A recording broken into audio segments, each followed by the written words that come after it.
તો નમસ્કાર દર્શક મિત્રો, સ્વાગત છે તમારું અમારી આ યુટ્યુબ ચેનલમાં। તો મિત્રો, શિક્ષક યોગ્યતા કસોટી ટેટ 1નું જાહેરનામું અથવા તો જે નોટિફિકેશન છે તે ઓફિશિયલ જાહેર કરી દેવામાં આવ્યું છે।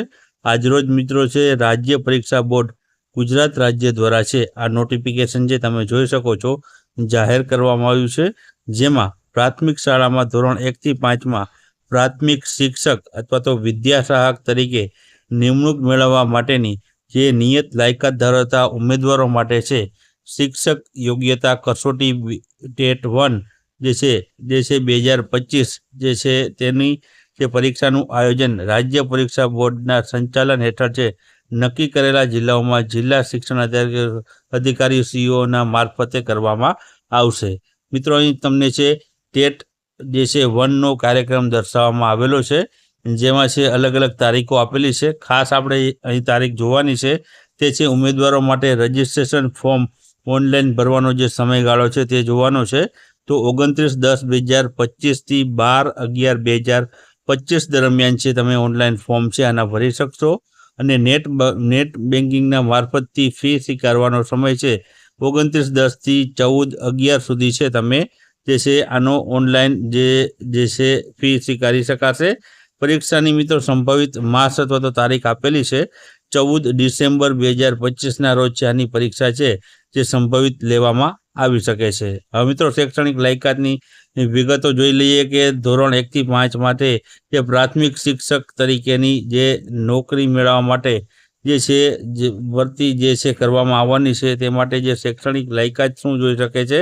તો શૈક્ષણિક લાયકાતની વાત કરીએ તો ઓછામાં ઓછું HSC પાસ કરેલું હોવું જોઈએ અને સાથે સાથે તાલીમી લાયકાત જેમાં 2 વર્ષનો PTC અથવા તો DLDનો કોર્સ અથવા તો 4 વર્ષની એલિમેન્ટરી એજ્યુકેશનની ડિગ્રી અથવા તો 2 વર્ષનો ડિપ્લોમા ઇન એજ્યુકેશનનું સ્પેશિયલ એજ્યુકેશનનો કોર્સ કરેલો હોય તો છે આમાં લાયક ગણાય છે।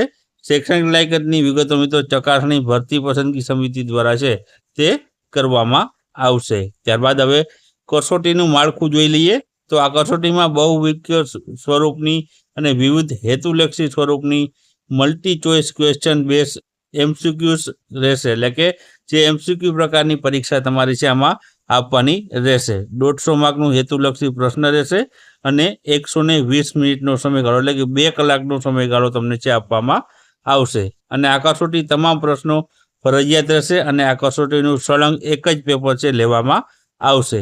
અહીં તમને છે જે અન્ય માહિતીઓ આપેલી છે જેમાંથી આપણે છે અગત્યની છે તે જોશું। પરીક્ષા ફીની વાત કરીએ તો SC ST SC BC PH EWS કેટેગરીના ઉમેદવારો માટે પરીક્ષા ફી 250 રૂપિયા જેટલી રાખવામાં આવેલી છે, જ્યારે સામાન્ય કેટેગરીના ઉમેદવારો માટે પરીક્ષા ફી છે 350 રૂપિયા છે રાખવામાં આવેલી છે। સાથે સાથે સર્વિસ ચાર્જ અલગથી છે આમાં ચૂકવવાનો રહેશે।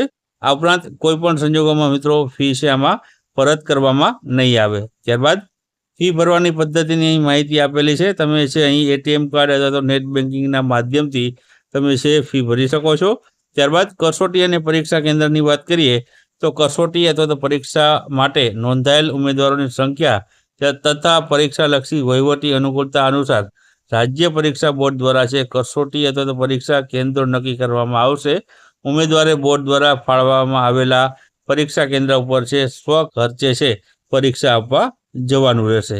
પ્રશ્નપત્રના માધ્યમની વાત કરીએ તો અહીં તમને આપેલી છે કે શિક્ષણ વિભાગના ઠરાવ ક્રમાંક નિયત થયેલા મુજબ કસોટી ગુજરાતી, અંગ્રેજી અને હિન્દી એમ ત્રણેય માધ્યમમાં લેવામાં આવશે। ત્યારબાદ મિત્રો અભ્યાસક્રમ વિશે વાત કરી લઈએ તો અભ્યાસક્રમ છે નવો જે આવેલો છે તેના વિશે વાત કરીએ તો આ કસોટીમાં કુલ 5 વિભાગો છે, જેમાં 150 પ્રશ્નો અને 150 ગુણ તેના રહેલા છે। પહેલો વિભાગ છે મિત્રો તે છે બાળ વિકાસ અને શૈક્ષણિક શાસ્ત્રનો 30 ગુણના પ્રશ્ન અને 30 ગુણ તેના રહેલા છે, જેમાં બાળ વિકાસના જે છે વિવિધ જે મુદ્દાઓ આપેલા છે, વિકાસની સંકલ્પના અને અધ્યયન સાથેના સંબંધ, બાળ વિકાસના લક્ષણો અને સિદ્ધાંત, વિકાસને અસર કરતા પરિબળો, વારસો અને વાતાવરણ, સામાજિકતા, વિકાસ અને તેને અસર કરતા પરિબળો, સામાજિકરણ પ્રક્રિયાઓ, સામાજિક જગત અને બાળક, વાલી, શિક્ષક અને સહપાઠી।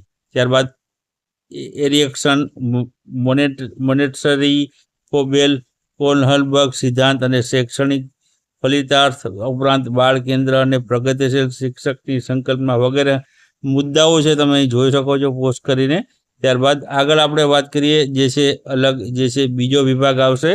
તો બીજો વિભાગ મિત્રો છે ગુજરાતી ભાષાનો છે, જેના 30 ગુણના પ્રશ્ન અને 30 ગુણ રહેલા છે, જેમાં ભાષામાં પેપરના દરેક વિષયમાં વિષય જે છે ભાષાના સજ્જતા અને સંભાળના અને વિદ્યાર્થીઓ સાથેના વર્ગ વ્યવહાર વગેરે મુદ્દાઓ રહેલા છે। અહીં પહેલા મિત્રો વિભાગ બીમાં છે એ વિભાગમાં મિત્રો છે અર્થગ્રહણ ભાષાનું છે તે 15 ગુણનું પૂછવામાં આવશે અને 15 માર્ક રહેલા છે। અહીં તમે તેના વિવિધ મુદ્દાઓ છે તે જોઈ શકો છો। ત્યારબાદ વિભાગ 3ની આપણે વાત કરીએ તો અંગ્રેજી ભાષાનો જે છે વિભાગ 3 છે, 30 ગુણના પ્રશ્ન અને 30 તેના માર્ક રહેલા છે। અહીં ભાષા અર્થગ્રહણ આમાં પણ પૂછાશે 15 ગુણનો પ્રશ્ન અને 15 તેના માર્ક રહેલા છે। અહીં ભાષા જે છે જે અર્થગ્રહણના મુદ્દાઓ છે તમને જે છે આપેલા છે એ પ્રમાણે છે આમાં જે છે પરીક્ષાઓમાં પૂછાશે। ત્યારબાદ ચોથો વિભાગ છે ગણિતનો, જેમાં 30 ગુણના પ્રશ્ન અને 30 તેના માર્ક જે છે પ્રશ્ન રહેલા છે। તેમાં એ વિભાગ જેમાં 15 ગુણના પ્રશ્ન છે, જેમાં વિષય વસ્તુ આધારિત વિવિધ પ્રશ્નો પૂછાશે। અહીં તમે એના મુદ્દાઓ છે તે જોઈ શકો છો। ત્યારબાદ આગળ વાત કરીએ તો આગળ જે છે તે વિભાગ 5 છે, જે વિભાગ 5માં પર્યાવરણ, સામાન્ય જ્ઞાન, શિક્ષણના વર્તમાન પ્રભાવ, જેના 30 ગુણના પ્રશ્ન પૂછાશે। અહીં તમને A, B અને C જેમ અગાઉ A અને B પાર્ટ જે છે આમાં 15 ગુણના પૂછાય છે, તેમ આમાં પણ એ પાર્ટમાં 20 ગુણના પ્રશ્ન અને 20 માર્ક છે તે રીતના છે અલગ અલગ મુદ્દાઓ છે આમાં તમને જોવા મળશે। અહીં છે આગળ વાત કરીએ તો અગત્યની સૂચનાઓ આપેલી છે કેટલીક, કે વેબસાઇટ ઉપર તમારે છે ફોર્મ ભરવાનું છે, તો ojas.gujarat.gov.in ની વેબસાઇટ ઉપર જઈને તમે છે આના ફોર્મ છે તે ભરી શકો છો। તો આ હતી મિત્રો ટેટ 1 જે છે ટેટ 1ની જે પરીક્ષા જે આગામી સમયમાં લેવાની છે તેની મિત્રો માહિતી અહીં તમે જોઈ શકો છો। ઓનલાઈન અરજી કરવાની માહિતી પણ આપેલી છે ઓજસની વેબસાઇટ ઉપર જઈને તમે જે રીતના અન્ય ફોર્મ ભરો છો તે મુજબ તમે છે આ ભરતીના ફોર્મ પણ ભરી શકશો। તો આ હતી મિત્રો ટેટ 1નું જે ઓફિશિયલ નોટિફિકેશન છે જાહેર કરવામાં આવ્યું છે તેની સંપૂર્ણ માહિતી, જેમાં તમે છે શૈક્ષણિક લાયકાત ઉપરાંત છે ફોર્મ કઈ રીતના ભરવું, ઉપરાંત છે આમાં છે તમે કઈ રીતના છે જે પરીક્ષા પદ્ધતિ રહેશે, અભ્યાસક્રમ શું રહેશે, તમામ માહિતી આપણે છે આ વિડીયોમાં જોવાનો પ્રયત્ન કર્યો છે।